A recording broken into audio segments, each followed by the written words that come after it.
zum dritten Advent hier im Château de Colombe. Salut à tous et joyeux troisième dimanche de l'Avent. And now to our English-speaking friends from around the world. Happy third Advent here at the Château de Colombe. And I think we're done with all the major decorations. I think so. For this year. Yes. Next year there'll be more. But this year we did as much as we could with, containers arriving late and all that. And it's exciting. It was a lot of fun so far. A little bit of stress too. But then, who is it not stressful for? Anyways. So in this episode, we're going to show you a little bit about family tradition. Yes, and we can talk about that later. Well, welcome. I am going to decorate a bit here.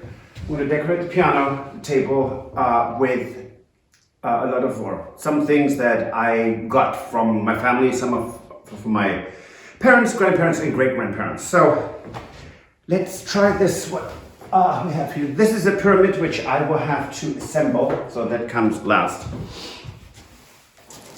For some, I still need to get specific candles.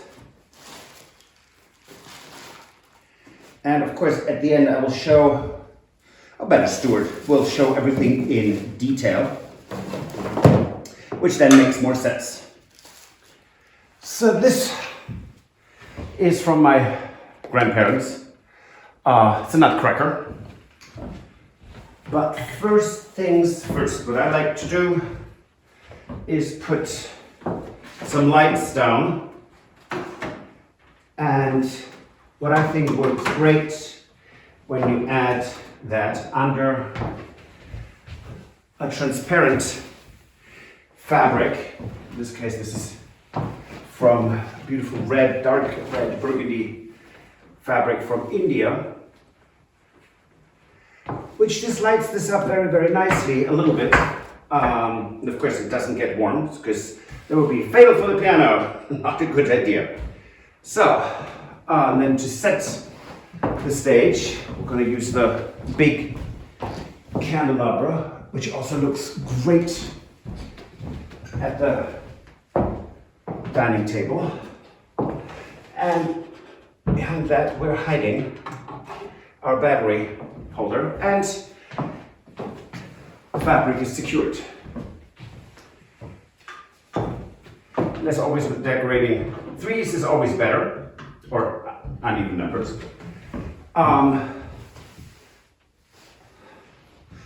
This was a gift from my mother that she had for many years. It's called a minor.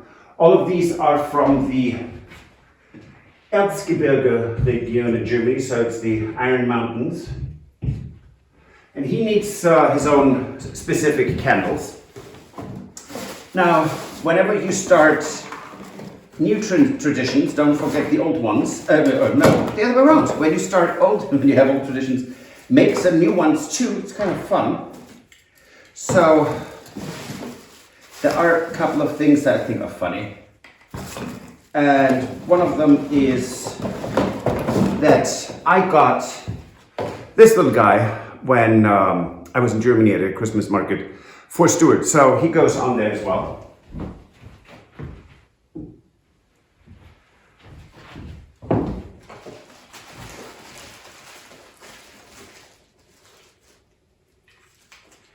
Oh, I remember. This is a project for Stuart. He needs to repair this.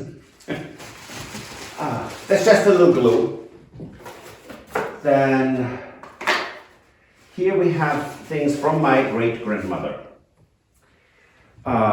They are also from that region. They're way over 100 years old.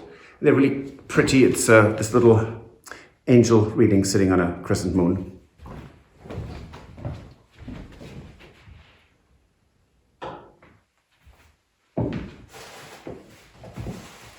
And they've been in this box ever since I can remember my grandmother using them every Christmas.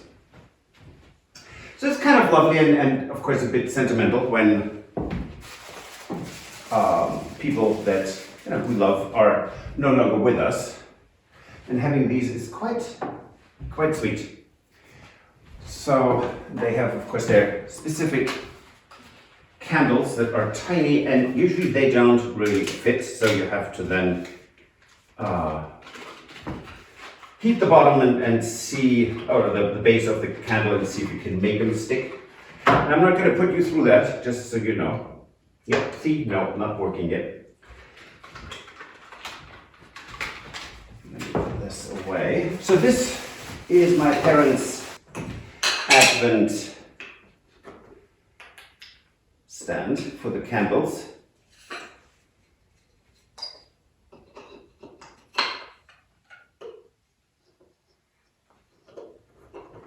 It's very sweet, very simple, very serene, and of course I haven't lit any candles yet, but what I like to do is put it in a wreath.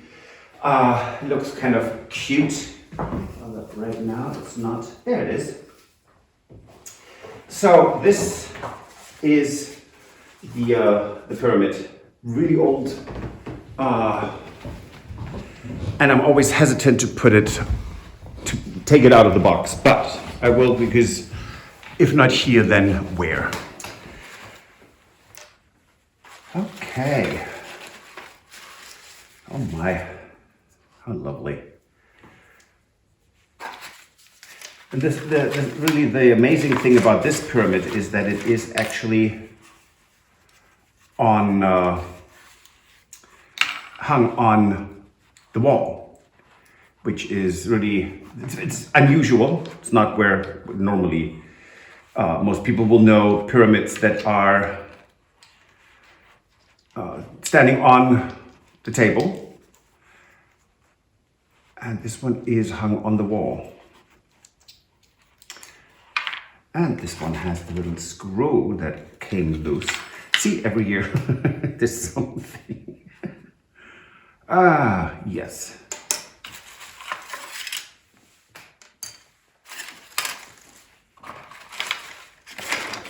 Ay.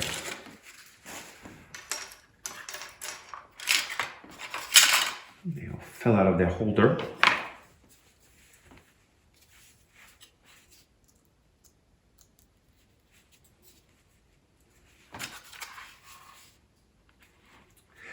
And depending on how close or how steep they are, flat or steep, is the speed of the pyramid.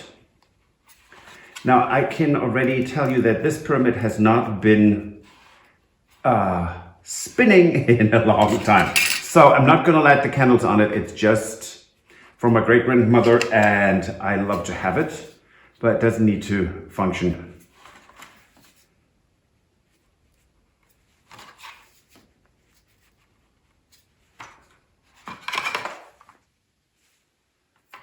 Okay.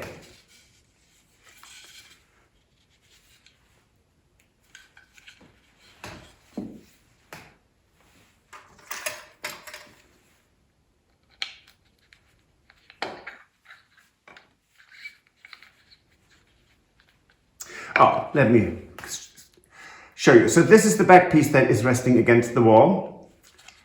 And this is the piece where everything is hanging on. It's interesting, isn't it? So at the base of this, there will be 4 of these very cute little sticks, and they are there to, in the end, hang the pyramid base. This builds the pyramid base, basically. And this might not make any sense, and it doesn't really. It's not that easy. This has a little glass cylinder in here. That is where the tip of a tiny nail is resting in, that then makes everything spin. By the way, in the background, I already lit, and I'm going to show you later, ein Räuchermännchen. And it smells really, really good in here. Very Christmassy.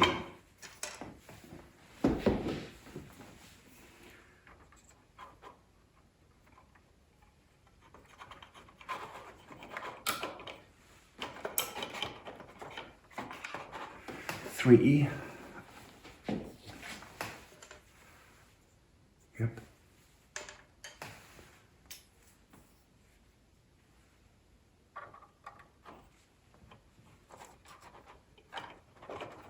And 4. So, at this point, see, this is free, hanging, free swinging in all different directions. It's very nice. So then, at the end, not at the end, not the end at all. These are the 2 holders for the candles. They're left and right.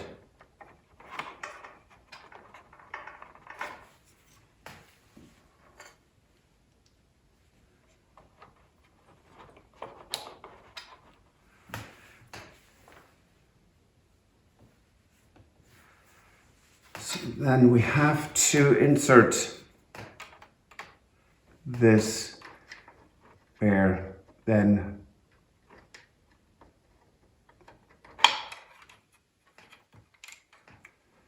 okay.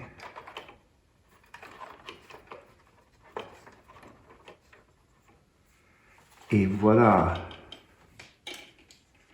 My great-grandmother's hanging pyramid. I think this is just really precious.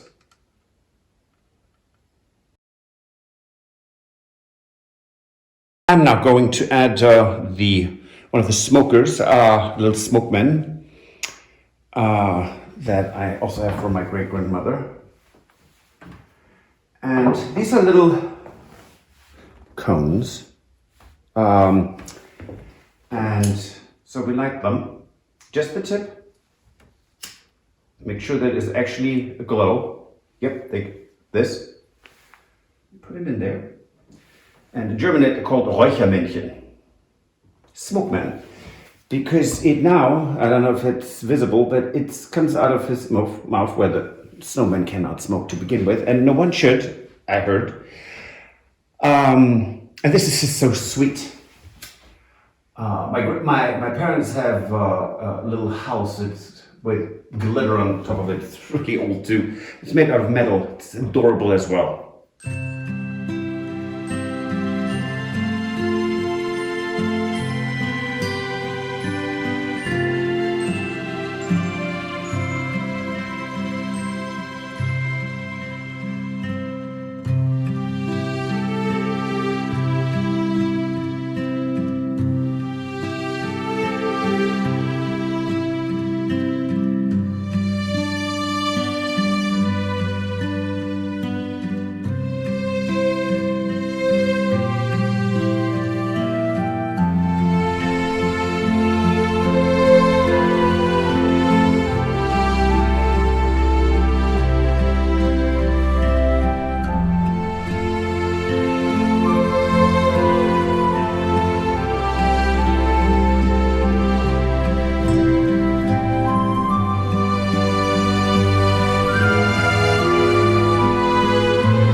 In the past, my dad, who does all the cooking and all the baking, although my mother did when I was a child, but he would make a whole bunch of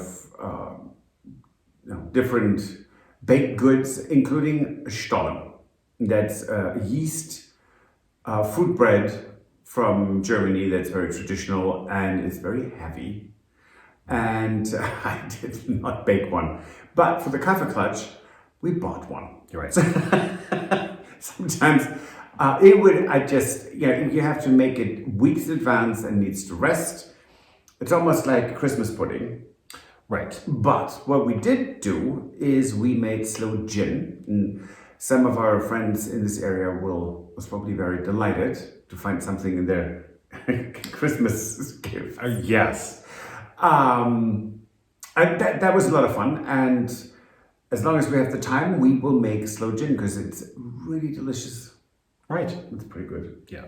And we have a few other things for our fourth Sunday that we will do. Yes. That are some baking and making things that are traditional for our families. Yes.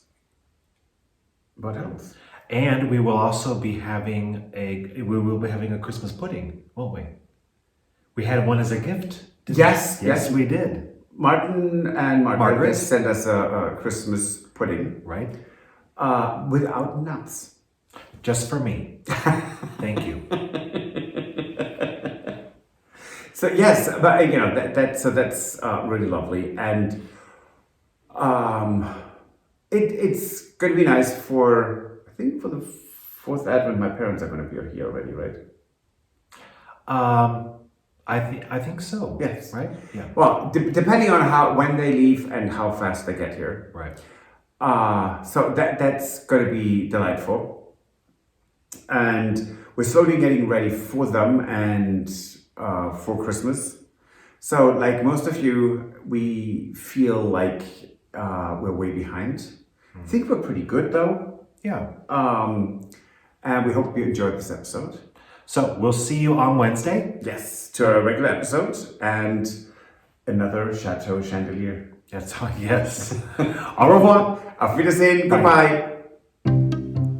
If you enjoyed this video, please use the like feature to let us know.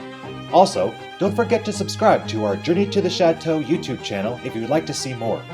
Once you've subscribed, you can tap the notification bell in order to ring it, which will allow you to receive all notifications from our channel.